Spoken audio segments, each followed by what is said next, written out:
Hi, I'm Dr. Patty Ann Ford, and it is spring soon, in about 2 days. And there comes this sense of, I want to change my body, I want to move my body, I want to feel better in my body when it comes to spring.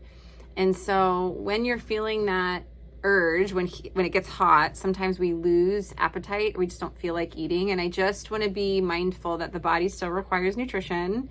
And so it's okay to listen to your hunger and fullness cues and be intuitive, and also knowing that you do need nutrition to thrive. And so if you're looking to change health outcomes related to body, weight, food, eating, you want to be really intentional with what you're choosing, and not one thing works for everyone. And so a lot of times when it comes to the spring, you see people talking about detoxes and diets and different things that might not be something that your body is ready for.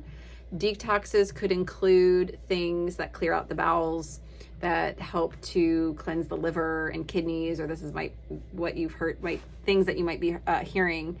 I just want to be mindful that you should be having bowel movements once, twice a day, every day. If you're not, and you've been living a lifestyle where that's not happening, this is where you might hear cleanses or enemas or different things are actually a good reset. Be mindful when you do the detoxes and the cleanses, what is the most important factor is how you break that fast. So when fasting is done, the thing that is going to affect your body the most is behaviors that's done when you break the fast. So this is why breakfast is one of the most important meals of the day. It's early in the morning. It's one of the first things you do in the day, and it sets the tone for the day. Sort of like when you have a bad morning and there's fighting or conflict, it can set the tone for the rest of the day, versus a morning where you feel love and accepted and it's calm and serene.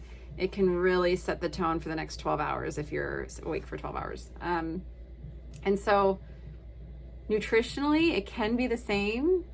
The body's also really wise and homeostatic, where it's going to want to try to find balance. And so what you do over time matters. What you do one day isn't going to completely overhaul your health. So one breakfast, if it's donuts and an energy drink, whatever, it's not going to completely overhaul your health unless you have severe metabolic injury.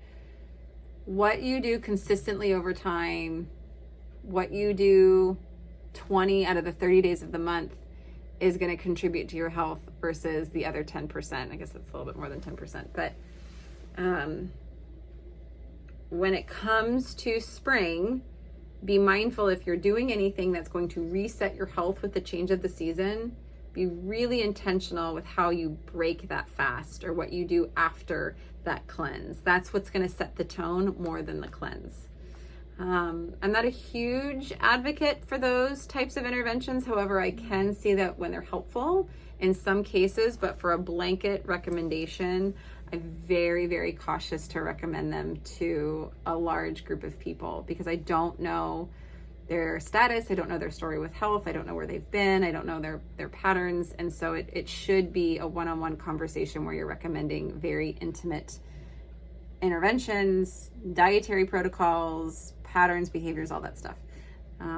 But never a bad conversation to have if someone is interested in those things. Hope that helps as you're interested and leaning into spring and all things new. Okay, bye.